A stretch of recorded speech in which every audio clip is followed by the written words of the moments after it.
Hello, it's May 5th, and this is Reverend Redbeard with today's reading from If I Had One More Day.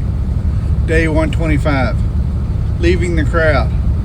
I'm a people person. I like to talk to people and connect with people.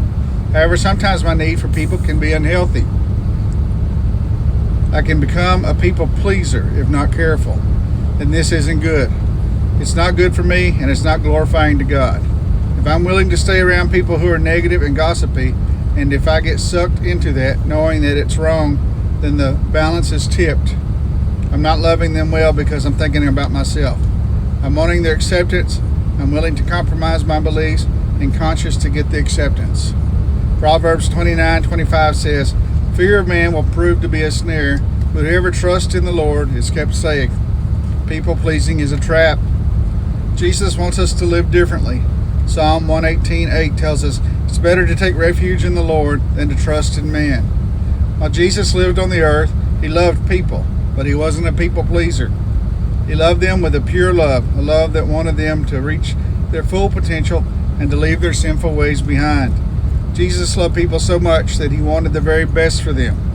He was willing to get out of his comfort zone and speak the truth in love, confronting people when necessary, but always with a motive of love. He was willing to be rejected and mistreated for the love of people. In Ephesians 4:15, Paul tells us to follow Jesus' example. Instead, speaking the truth in love, we will in all things grow into him who is head, that is Christ.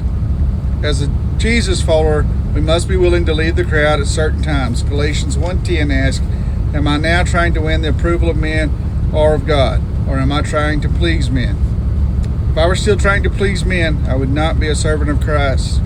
It's more important to please God than people. In 1 Thessalonians 2:4, Paul clearly laid out his mission and the mission of every Christ follower when he said, "On the contrary, we speak as men approved by God to be entrusted with the gospel." We are not trying to please men, but God who tests our hearts. We must be willing to do what is right, even when it costs us something. Sometimes it might cost us popularity, friends, and acceptance, but we will have peace of mind and a clear conscience knowing that we're doing what God asks us to do. We will be his friend. All right, I hope you all have a great day. Be blessed.